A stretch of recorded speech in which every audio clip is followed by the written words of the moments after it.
I would like to call to order the March 21st Little Rock City Board of Directors meeting. We would like to welcome those that are in attendance, as well as those watching at home or streaming online. Madam Clerk, if you would, please call the roll. Director Miller, Here. Director Richardson, Here. Director Peck, Director Hines, Director Lewis, Here. Director Wyrick, Present. Director Campiris, Director Phillips, Present. Director Adcock, Present. Vice Mayor Webb, Here. Mayor Scott. Present. Let me now take this time to recognize City Director Ken Richardson, who will give our invocation. Please bow your head and join me in prayer. Dear Heavenly Father, we thank you for all the blessings that you bestowed upon us in our great city. We thank you for our wonderful city employees. We thank you for our board members. We thank you for everyone associated with helping moving this city forward. We say a very special prayer for those who are less fortunate, those who are homeless tonight, those who are hungry tonight, those who don't have any idea where the next meal is coming from. We pray that we find a resource to help them and the less fortunate and the marginalized children, youth, and families in this community. These things we pray in Jesus' name. Amen. Amen. May you please stand for the Pledge of Allegiance. Pledge allegiance to the flag of the United States of America and to the republic for which it stands, one nation, under God, indivisible, with liberty and justice for all.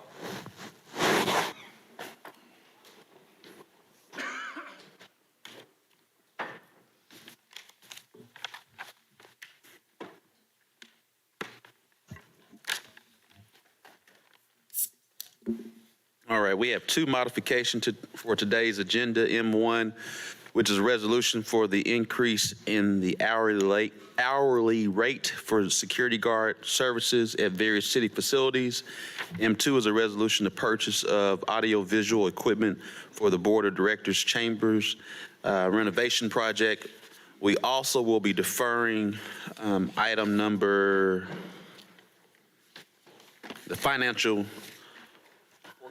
item number 14 to the next scheduled City Board of Directors meeting. So move.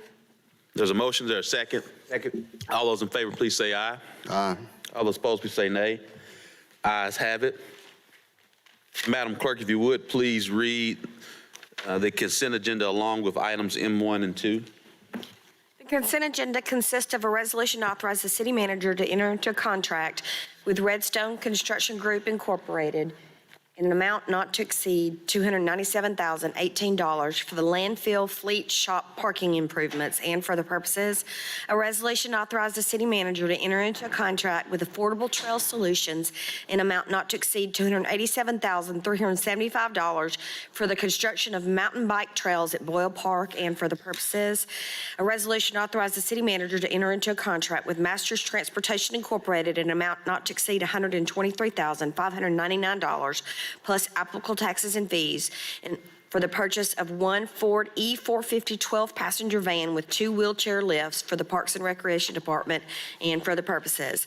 A resolution to authorize the city manager to enter into a contract with Scott Equipment Incorporated in an amount not to exceed $132,280 plus applicable taxes and fees for the purchase of one Case 580 SN backhoe loader for the Public Works Department Street Operations Division and for the purposes.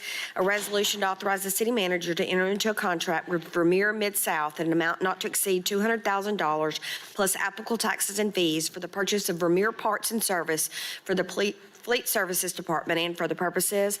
A resolution to authorize the city manager to enter into a contract with TECO Safety in a total amount of $161,922.13 plus applicable taxes and fees for the purchase of ballistic vests for the Little Rock Police Department and for the purposes.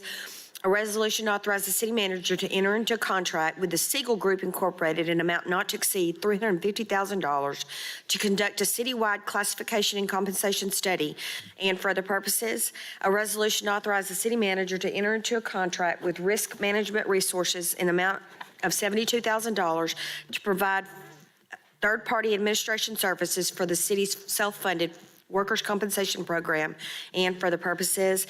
A resolution to amend Little Rock, Arkansas Resolution number 15,674 of May the 3rd, 2022, to authorize the city manager to increase the subaward price with the University of Arkansas in amount not to exceed $224,752 to account for additional data collection and analysis and for the purposes. A resolution to authorize the city manager to extend the contract with Our House in amount not to exceed $80,000 for the purpose of management, implementation, and operation of the resource hotline as a continuation of the activities of Financial Navigators Grant previously funded through Cities for Financial Empowerment as endorsed by the Commission on Children, Youth, and Families and for the purposes. A resolution to authorize the city manager to extend the contract with Fab 44 in an amount not to exceed $200,000 to provide a day labor program to the residents of Little Rock, Arkansas, in an effort to reduce community violence and increase public safety and for the purposes. A resolution to amend resolution number 15,241 of June the 16th, 2020, to authorize the city manager to amend the annual contract with Quality Security Services Incorporated to increase rates paid for security guard services at various city facilities and for the purposes. A resolution to authorize the city manager to enter into a contract with J. Stanley and Associates in an amount not to exceed $173,342.48 plus applicable taxes and fees for the purchase of audiovisual equipment, supplies, services, and installation for the renovation of the Board of Directors chambers at Little Rock City Hall and for other purposes. That concludes the consent agenda. Move for the adoption of the consent agenda. There's a motion second. All those in favor? Question. Director Miller? Yes, I just have a couple of questions as I am learning how to read board communications and all these resolutions. So on M1, I'm curious. I know that it is to increase the hourly pay on this contract. It showed a $271,000 original budget, but it doesn't give us the total amount that this is going to, I guess, increase the budget by. This is an increase to the budget, isn't it?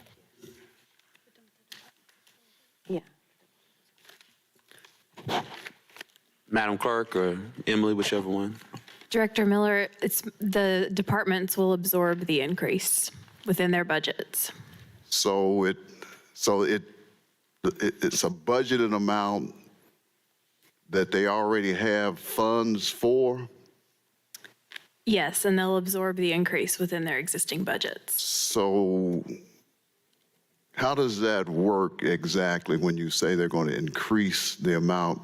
They're going to absorb that amount in their budgets? The departments have the flexibility within their overall budget to make those, to accommodate that. So I believe Director Lenahan's here if she could say it more eloquently, perhaps.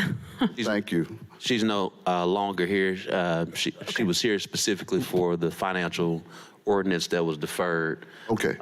But generally, just to kind of put in simple terms, as you understand that each department has a facilities budget. And so many times certain facility expenses come out of their individual budget, and that will be absorbed from that standpoint, and it'll be on an incremental, not incremental, but it'll be extracted from that 271 will be extracted across all departments within their facilities budget. So it won't be an addition to the budget. The 271, as I understand it, was what was budgeted, if I'm reading this correctly. I'm just curious, that's all. When Yeah, and I guess what I'm sharing is, and I'm not looking at it right now, but any increase above the 271 will be absorbed from other departments within their facilities budgets. Okay, so the 271 was spread out to all the departments originally? Yes, sir. Yes, sir. Okay. And again, it just said how much it was. Seems like it would be simple to estimate if we're going up to 1850 and we're going up to 2050, and we know how many hours that would be affected by. It would show the fiscal impact, but. We can show that how it's spread across the department, but it's not a net positive to the fiscal impact. So it doesn't change the budget. Okay, well, that's okay, thanks. And on M2, and I got this at a neighborhood meeting, so I told them I would share this as we, this deals with getting the the City Board of Directors chambers renovated. And I think that's a great thing. It's fine. I have no problem with that. What the group asked me was, they said, look, you guys have been in our adult senior center since it's going on 2 years now. This wasn't the purpose for this. And so they're wanting to know, when is the estimated time you guys will get out of our senior center so that you can go back to City Hall, because you are inconveniencing us. I had a phone call today about another person said, I've been trying to schedule my 40th wedding anniversary in our Senator University Park, and you guys are holding that up. And what I shared with one of Director Richardson's constituents today is that the goal, I said, I don't want to make any promises based on your 40th wedding anniversary, but it costs a lot of money to move the technology things that are here today. But the goal, I believe, is May 9th. Not May 9th? Well, I sure told them May 9th. What's the date again? They're working on the contract right now. The estimation is once the contract is completed, it'll be 6 to 8 weeks, depending, crossing fingers that there's no, So that's around, yeah. delivery holdups. The majority of the work in there is all mill work. So, So it could be somewhere around mid to late May, probably early. middle of the end of May. 2 months. Yeah. Okay, thank you. On resolution number 7, I'm curious about that one. It appears as though we hadn't had some type of compensation study. It says 90s. If it's 93, that'd be 30 years. And of course, if it's close to that, it's going to be 24 years if it's 99. Was this in the budget? Because it gives a specific account number. And I guess this leads us to how we can go back to the budget. Yeah, sure. And I understand can, more of how to swing this back to the budget. So was this in the budget? yes, it's in the budget from the standpoint of the savings incurred from our new insurance provider. If you'll recall, and that's where these dollars come from. And so again, it's not a net positive or net gain to the budget. It's within the budget. When we signed on with Cigna Health, there was a significant portion of savings that would go towards the budget. And so HR have asked, and we can ask Stacey Witherell and kind of give it a little bit more detail what I'm sharing, but long story short, it had a net savings credit of about $350,000. And so HR, if you all have not noticed, understood that the workforce market is very competitive right now, even in the midst of inflation, even in the midst of, I think nationally, the unemployment rate is somewhere around 3.25%, and everyone is stealing from everyone as it relates to prices. And quite frankly, the salaries at the city of Little Rock, when you're competing with both the private sector and the public sector as it relates to state government, more so who we compete with in the city of Little Rock. We compete more with federal government because it's located in the capital city, as well as state government. We aren't able to compete, and many times what happens is when we're fighting to keep employees or we're hiring new employees and certain employees are at certain statures at other companies, it then creates what we call, and we've talked about this before, it creates an inequity. And so we have to make equity changes as it relates to all employees based on that. And that being said, we want to have, instead of continuing to give certain changes as a result of hiring or as a result of individuals not being in place, to have a thorough roadmap as it relates to our salaries. And so utilizing the savings credit from Cigna Health that's what it will go for. Again, this does not add anything to the budget. It is a savings credit that we have based on our health insurance.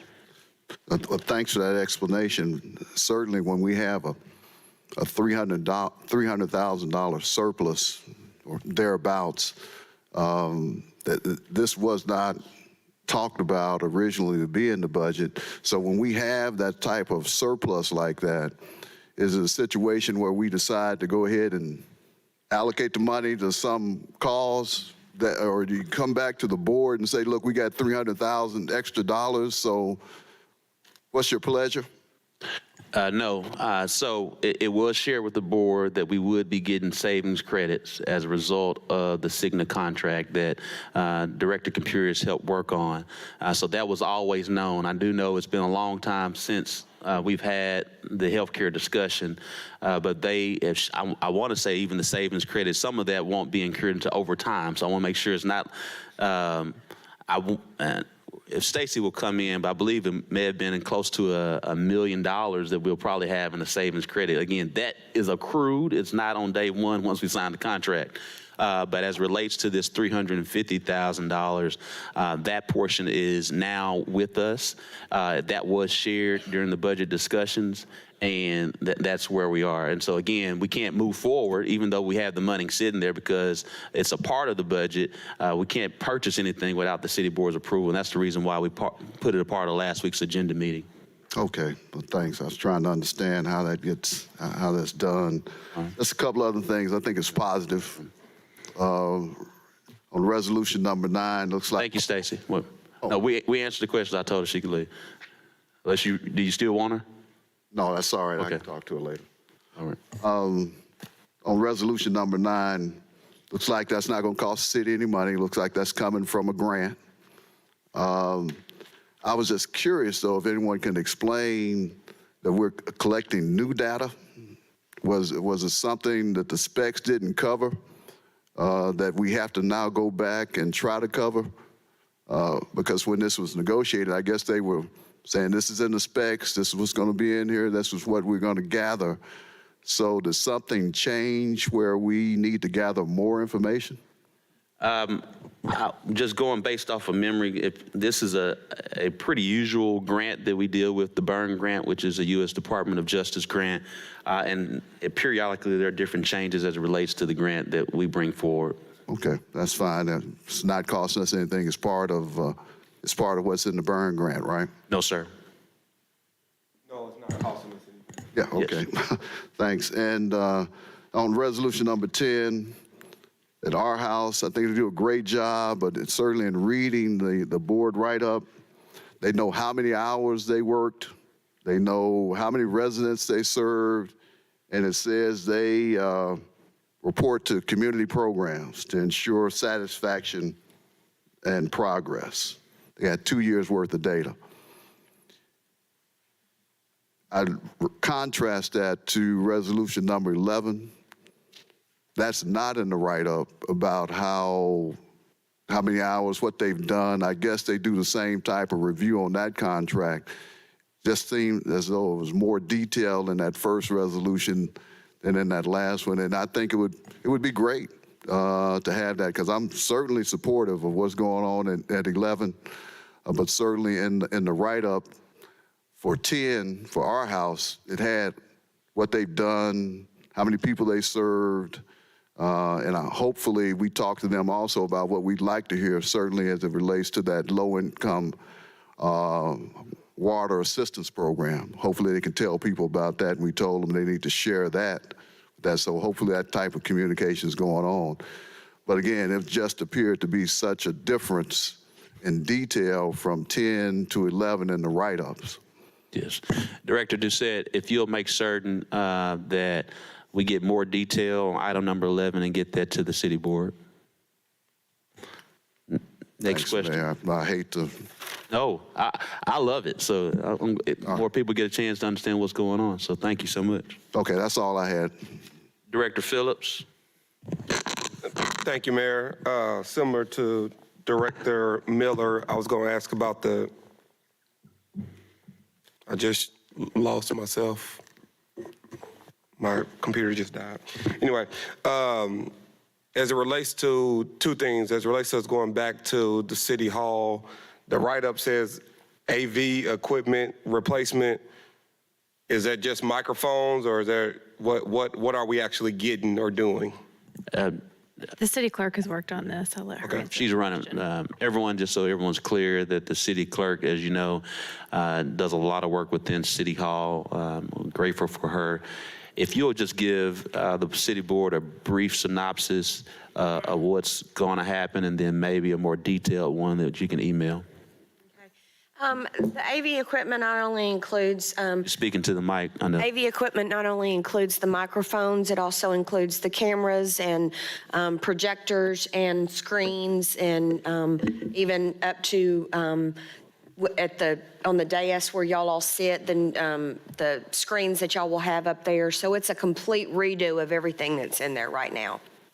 Okay, and does that include, I thought Bruce said previously that they were doing some construction improvements too to space us out. Is that? Yes, sir. We're, the way the boardroom is now, when you walk into the side of the boardroom. The boardroom will be actually turned 90 degrees. So when you walk in, you're going to be looking at the dais that way. Okay. So y'all will be all spread out that way. And then the chairs will be, their back, the citizens' backs will be to the door. So Okay, that gives me a visual.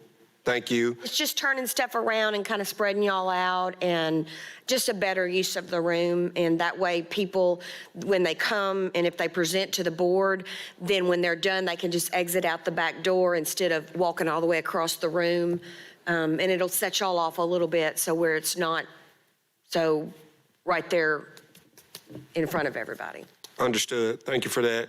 And Mayor, as it relates to the conversation you had with the constituent about the adult center, maybe next week or a couple weeks, I know we allocated some money for our adult facility, I think through the ARPA funds. So at some point soon, can we get an update on the status of that as well? So we can share that with our constituents as well. Yes, we'll get with Director Couch on that. Okay, thank you. That's all I had, Mayor. All right. Got a motion in a second. I believe I saw Director Webb's hand. Did you take it down, Director Webb?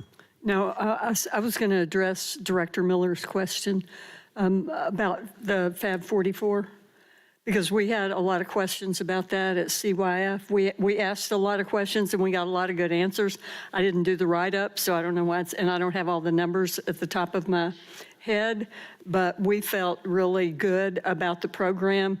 And while all of these programs are different, you can't necessarily look at numbers from one program and compare numbers to another one and say if things are being successful. But Fab 44 had significantly higher numbers of youth that they were impacting than I had expected at this time in the program, considering that it hadn't been running that long. But we felt really good about the progress they were making and the people that they had hired and the job opportunities that they had been given. That's great. I think it's a great program. I'm totally supportive of it. And we'll make certain, Director Doucette will make certain we get that included in the next write-up. All right. There's a motion and second on the floor. All those in favor, please say aye. Aye. All those opposed, please say nay. Ayes have it. Madam Clerk, if you would, please read the group items, 12 through 14. An ordinance to amend Little Rock, Arkansas Revised Code, Chapter 30, Article 2, Section 30-43 of 1988 to incorporate increased residential driveway widths and for other purposes. An ordinance to authorize the issuance of a water reclamation system revenue bond, Series 2023, for the purpose of restructuring the city's sewer revenue bond, Series 2023 and Series 2016, and Series 2013 and Series 2016, and Water Reclamation System Bonds, Series 2018 and Series 2019, providing the payment of the principal and interest on the bond and prescribing other matters relating thereto, and for other purposes. An ordinance to amend the Code of Ordinances of the City of Little Rock, Arkansas. Sorry, that one was deferred. First reading. Is Is there a motion? we suspend the rules and place on second reading? There's a motion. Is there a second? All those in favor, please say aye. Aye. All those opposed, say nay. Ayes have it. Second reading. An ordinance to amend Little Rock, Arkansas Revised Code, Chapter 30, Article 2, Section 30 through 43, to incorporate increased residential driveway widths and for other purposes. An ordinance to authorize the issuance of a water reclamation system revenue bond, Series 2023, for the purpose of restructuring the city's sewer revenue bonds, Series 2013 and Series 2016, and the water reclamation system bonds, Series 2018 and Series 2019, providing for the payment of the principal and interest on the bond and prescribing other matters matters relating thereto, and for the purposes, second reading. We suspend the rules and place on third and final reading. There's a motion second. All those in favor, please say aye. Aye. All those opposed, please say nay. Ayes have it. Second reading. Third reading. An ordinance to amend Little Rock, Arkansas Revised Code, Chapter 30, Article 2, Section 3043, to incorporate increased residential driveway widths and for the purposes. An ordinance to authorize the issuance of a water reclamation system revenue bond, Series 2023, for the purpose of restructuring the city's sewer revenue bonds, Series 2013 and Series 2016, and water reclamation system bonds, Series 2018 and Series 2019, providing for the payment of the principal and interest on the bond, and prescribing other matters relating thereto, and for the purposes, third and final reading. We've now had 3 readings. Before we call for the vote, Director Adcock? Yes. The city attorney has told me I need to state that I do own some sewer bonds, but none of these issues, and that Thank- I do not have to recuse. Thank you for that, sharing that information. All those in favor, please say aye. Aye. All those opposed, please say nay. Ayes have it. Madam Clerk, if you would, please read. Also, there's an emergency clause. All those in favor, please say aye. Aye. All those opposed, please say nay. Ayes have it to the emergency clause. Madam Clerk, if you would, please read item number 15. An ordinance to approve a plan zoning development, establish a plan development commercial titled GSBC Hair Salon, PDC, located at 4901 West 57th Street, Little Rock, Arkansas, amending the official zoning map of the city of Little Rock, Arkansas, and for the purposes, first reading. We suspend the rules and place on second reading. There's a motion second. All those in favor, please say aye. Aye. All those opposed, please say nay. Ayes have it. Second reading. An ordinance to approve a plan zoning development, establish a plan development commercial titled GSBC Hair Salon, PDC, located at 5901 West 57th Street, second reading. We suspend the rules and place on third and final reading. There's a motion second. All those in favor, please say aye. Aye. All opposed, please say nay. Ayes have it. Third reading. An ordinance to approve a plan zoning development, establish a plan development commercial titled GSBC Hair Salon, PDC, located at 5901 West 57th Street, third and final reading. We've now had 3 readings. We see no questions from members of the board. We do have one in favor, and only Sherrod wants to speak unless there's need for questions. Don't see any questions from the board. All those in favor, please say aye. Aye. All those opposed, say nay. Ayes have it. Members of the board will now transition to our legislative update from Ms. Emily Jordan Cox. Thank you, Mayor. And good evening, members of the board. So the legislature is currently in recess for spring break, and they will return on Monday for what is likely 2 final weeks. And the President Pro Tem has said that the days will be long those last 2 weeks, and they still have criminal justice reform, constitutional amendments, and revenue stabilization to get through in those 2 weeks before Easter. So that's kind of a general overview of where we are on the calendar. And then for House bills, I wanted to share with you that House Bill 1510 by Representative Ray limits special elections to 2 times per year. That'd be the primary and the general election only. And that is now Act 300, and it takes effect in January of '24. And I've spoken to you about the House Bill 1399, which would allow cities and counties to provide public notice by publishing online. And it's one that the Municipal League and the Association of Counties is very supportive of. And that bill has been replaced by House Bill 1616, also by Representative Kavanaugh, and it allows for publications on websites instead of newspapers, and much of the bill would not take effect until 2028. And then on the Senate bill side, Senate Bill 197 is the short-term rental bill that preempts our ability to regulate those. And it passed out of the Senate a few weeks ago, and the House Committee on City, County, and Local Affairs heard many hours of testimony last Wednesday. I believe they started at 9 and ended at noon, and then they came back from about 4 to 7 p.m. and heard testimony that pretty much that entire time. And the committee did not vote on the bill at that time, and they expect to do that on Wednesday when they're back from spring break. And I do not expect them to take additional testimony, but rest assured they have heard the concerns that we and other cities have. And then Senate Bill 398 is a relatively new bill, and it kind of came out of, I know we've talked a lot in the past about the state assesses a 3% fee for collecting our local sales tax, and we've worked with the league to try and decrease that percentage downward. And while this bill does not actually do that, it came out of all those conversations that the league was having with various legislators.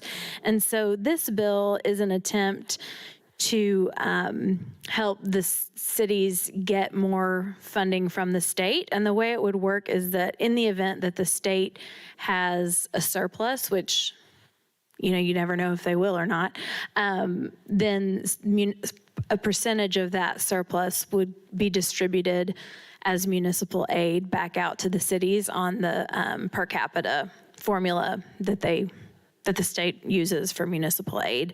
So, of course, this is not funding that we could count on from year to year. I've seen the state surplus be $1 billion with a B. I've seen it be $0. So you don't know, but this is kind of where the discussions went on that 3% fee bill. So I'm hopeful this goes somewhere, and it's been referred to the Joint Budget Committee, and I'm sure it'll have to be considered with all the Revenue Stabilization Act conversations. So those are the bills that I wanted to bring to your attention tonight, and I'd be happy to take any questions about these bills or any others. Thank you. Director Richardson? It's not a question for her. Someone has a question for her. I just wanted to have a brief point of order. I know we had Kenny Henderson from Summit Utilities here a couple of weeks ago, giving us an update on why gas bills are as high as they are. And there's been some recent action, I think, that may be sending some mixed messages to some of our customers. There's a civil lawsuit, a class action lawsuit filed against Summit. I do believe there was an injunction filed by the Attorney General, Tom. I think there are some people, apparently bills went out today. I've gotten about 5 calls before this meeting, and there are some people incorrectly thinking because of those 2 legal actions, they don't have to pay their bills. And Tom, I don't know if you want to kind of clear it up for those of us around the table who are not knowledgeable enough about those 2 actions, those 2 separate actions, the class action lawsuit and the injunction filed by the Attorney General's office, just so that our customers and our constituents, especially those of us who represent parts of the city that have large number of low socioeconomic residents, that we can kind of, Tom, make it clear to them what this means, because the bill, when they get a bill, they still have to pay their bills, if I understood you correctly. Director Richardson, the point we just discussed before the meeting tonight, and what I said is that we have not kept up closely with the 2 actions, but that we have seen experience with rate matters that have appeared before the Public Service Commission. Even if a matter challenging an increase is successful, it is typical that any type of refund is sent back to the ratepayer as a credit on future months' bills.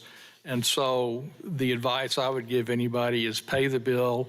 If they can't pay all of the bill, pay what they can and let the company know. I also pointed out to you that I know that Entergy and I know that Reliant still take a certain amount out of my bill each month that we voluntarily pay to help people that are having problems with bills. And so there's others like that within the community. They have a fund that's available to them, and if people are having troubles paying their bills, they need to check with the utility itself on that point. That in of itself may be a challenge, and we may need to administratively figure out how to make that, to streamline that process so people who may need the assistance that Tom just described can actually get in touch with a person and talk to an actual person and get directed in one lane instead of multiple highways, where when you call and try to get some assistance and or information, it's like going through a maze. I agree with some of our customers, our constituents. It's like going through a maze, and people are having $300 gas bills. Typically, at this time, they would have 125 at the most. So I heard the presentation. I thought I understood it, but the bills are still extremely high. So I don't know if collectively, Mayor, if there's anything we can do administratively to kind of help streamline the process for assistance and make sure that we're getting out the message to our constituents that you are still responsible for your bill if you want gas delivered to your home. Yes, I'll make sure that we reach out to Summit and work with them on some type of communication to reiterate that. Mayor, if I may, Director just to add Phillips. clarity to what Director Richardson was mentioning, I guess it was 2 weeks ago, there was a civil action filed in state court against Summit. Judge LaTonya Arnable issued a temporary restraining order stating that folks did not have to pay their bills. So that's where people got that information from. However, my understanding is Summit filed a lawsuit in federal court essentially counteracting what Judge Arnable did, and by filing the lawsuit in federal court, it essentially stayed or paused her order. So her order saying that you didn't have to pay is now paused because they're now in federal court. So that, I think that's the basis of a lot of people's confusion, because they saw it on the news, people posted about it, I posted about it, and they thought they didn't have to pay their bill. Then 2 days later, that changed. So I think Gotcha. that's So the source I of the thank you. That makes it clear, and I hope people heard you as clearly as I did. That really makes it clear, because I think that may be where the misunderstanding is coming from. But they need to know. I know it's going to be hard on some, but they need to know they still are responsible for taking care of their bills, and it's their responsibility. And it's business as usual, I suspect, is a better way, a shorter way of saying it. But thanks for making that clear. Thank you, Director Phillips. All right. Seeing no other questions, there a motion to adjourn? So moved. No citizens communication. All those in favor, please say aye. Aye. All those opposed, say nay. Ayes have it, meeting adjourned.